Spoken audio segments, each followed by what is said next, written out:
Hello दोस्तों, welcome to Money Market channel. तो दोस्तों, आज हम बात करने वाले एक ऐसे पेनी स्टॉक के बारे में जो लॉकडाउन की वजह से बहुत ही अच्छा खासा डाउन हो चुका है और लॉकडाउन ख़त्म होने के बाद ये शेयर रॉकेट की तरह उड़ने लगेगा। तो किस वजह से वो डाउन हुआ है, क्यों ऐसा डाउन होने की वजह क्या है, उसके बारे में बात करेंगे। तो सबसे पहले हम बात करते हैं उस स्टॉक की बेसिक्स बातों के बारे में। तो उसका मार्केट कैप है 805 करोड़, उसकी बुक वैल्यू है 30.55, रिटर्न ऑफ कैपिटल एम्प्लॉय है 3.81। तो ये कंपनी दोनों जगह पे लिस्टेड है, BSE बॉम्बे स्टॉक एक्सचेंज और नेशनल स्टॉक एक्सचेंज, दोनों जगह पे। ठीक है दोस्तों, उसकी करंट प्राइस है अभी 4.75 रुपीज़। ठीक है, स्टॉक का PE है 3.03। रिटर्न ऑन इक्विटी में दोस्तों ये एक चेक करने वाली बात है कि रिटर्न ऑफ इक्विटी माइनस में है, -12.03%। इस कंपनी का 52 वीक हाई एंड लो देख लेते हैं। तो कंपनी का 52 वीक हाई लो 10.80 उसका 52 वीक हाई है और उसका लो देख ले है 3.10 रुपीज़। तो ये अपने लो के नज़दीकी है सर। तो ये एक अच्छी खासी अपॉर्चुनिटी है कि हम इस शेयर्स में इन्वेस्टमेंट करें शॉर्ट टर्म के लिए। सेल्स ग्रोथ देखते हैं तो ये कंपनी का सेल्स ग्रोथ 3 इयर्स में माइनस है। तो अभी फाइनेंशियल क्राइसिस चल रहा है, इसकी वजह से ये ऐसा हुआ है। कंपनी की फेस वैल्यू दोस्तों, ये एक अच्छी बात है कि कंपनी की फेस वैल्यू 10 रुपीज़ है। तो एक बहुत ही अच्छी बात कंपनी में बताई जा सकती है कि ये इसका 10 रुपये का फेस वैल्यू है।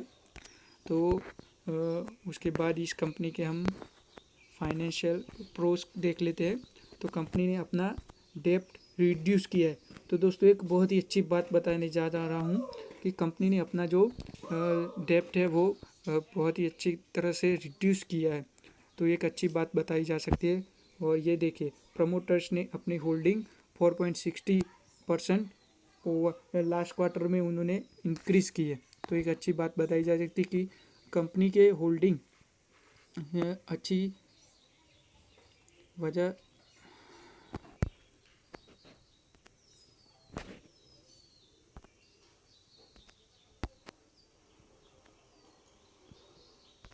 तो दोस्तों, हम देखते हैं कंपनी की कुछ अच्छी और बुरी बातें। तो कंपनी ने अपना डेप्ट रिड्यूस किया है, ये एक अच्छी बात है। फिर कंपनी के प्रमोटर्स ने अपना होल्डिंग 4.60% लास्ट क्वार्टर में अपना इंक्रीज़ किया। तो एक अच्छी बात बताई जा सकती है कि कंपनी के प्रमोटर्स एक अच्छी खासी अपनी होल्डिंग बढ़ा रहे हैं। तो एक अच्छी बात है कंपनी के लिए। ठीक है, कंपनी हेड उसके कॉन्स देख लेते हैं। तो company has low interest coverage ratio, तो कंपनी की इंटरेस्ट कम आने लगना है। Company has low return of equity, ये एक बहुत ही बुरा संकेत है कंपनी के लिए कि उसका रिटर्न ऑफ इक्विटी माइनस में है। तो ये एक बुरी बात बताई जा सकती है। तो अब कंपनी के बाद हम उसकी सेल्स, क्वार्टरली रिजल्ट वो सब चेक कर लेते हैं। तो कंपनी का सेल्स देख लेते हैं। तो कंपनी का सेल्स एक अच्छी खासी कंसिस्टेंटली बता रहा है कि एवरेज हर क्वार्टर में अपनी सेल्स को वो पकड़े रखे हैं। फिर उसका ऑपरेटिंग प्रॉफिट देख लेते हैं।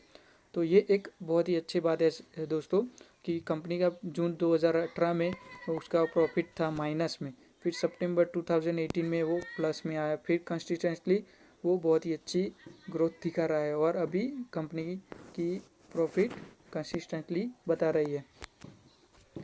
कंपनी की अदर इनकम भी देख लेते हैं दोस्तों। तो पहले 13 करोड़ थी, फिर 308 माइनस, फिर अब अभी वो कंसिस्टेंटली स्टेबल होती जा दिख रही है हमें। तो एक अच्छी बात है दोस्तों। फिर प्रॉफिट, नेट प्रॉफिट देख लेते हैं।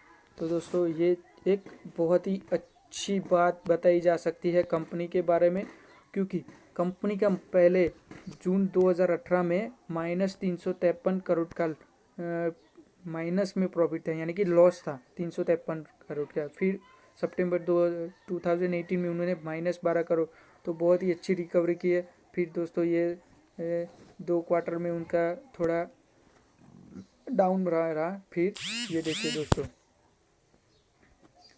फिर उन्होंने बहुत ही अच्छी ग्रोथ बताई और ये 24 करोड़ और लास्ट क्वार्टर में उन्होंने 328 करोड़ का प्रॉफिट बताया। तो दोस्तों वो अपनी बहुत ही अच्छी तरह से कंपनी को अब डाइवर्सिफाइड करके उनका ग्रोथ बता रहे हैं और अच्छा खासा प्रॉफिट भी कर रहे हैं। ठीक है दोस्तों, फिर कंपनी का प्रॉफिट एंड लॉस देख लेते हैं। तो कंपनी का सेल्स देख लेते हैं पहले। तो कंपनी का सेल्स कंसिस्टेंटली एक ग्रोथ में है और अभी लास्ट 4 क्वार्टर से कंपनी का सेल्स स्टेबल हो चुका है। तो एक अच्छी बात बताई जा सकती है कि कंपनी अपने जो सेक्टर है वहाँ पे अपना काम अच्छी तरह से कर रही है। ठीक है दोस्तों, फिर हम देखते हैं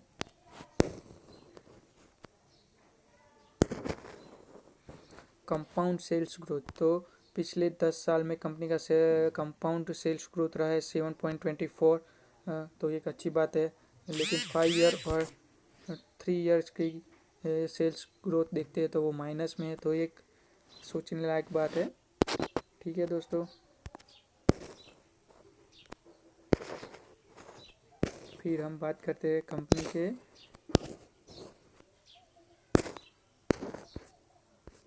नाम के बाद। तो ये कौन सी कंपनी है जिसके बाद हम बात कर रहे हैं?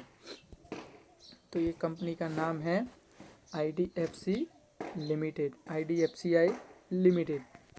तो ये company operates in India and operates in single segment financing segment में काम कर रहे हैं। तो दोस्तों ये कंपनी फाइनेंस सेक्टर में काम करती है, जैसे बजाज फाइनेंस है, फिर लोन्स डिपार्टमेंट है, इस तरह से ऐसी में काम कर रही है। तो अभी लॉकडाउन की वजह से क्या है कि दोस्तों फाइनेंस कंपनियों को बहुत ही बड़ा झटका लगा है, क्योंकि उनकी लोन रिकवरी अभी डिले हो रही है।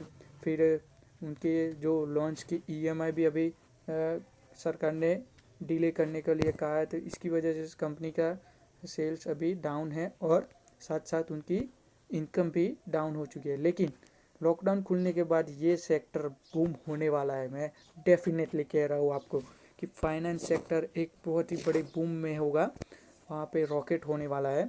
क्योंकि लॉकडाउन के बाद सबको लोन लेनी पड़ेगी, क्योंकि सबके पास अभी इनकम कम है। तो लोन से ही उनको अपना काम करना पड़ेगा।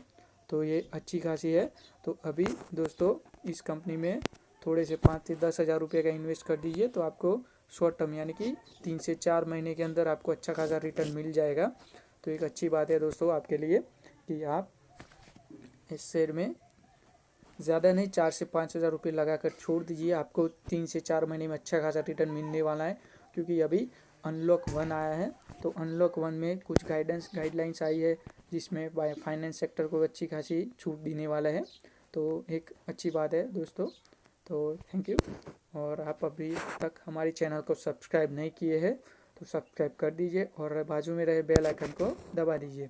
ओके दोस्तों, थैंक यू वेरी मच।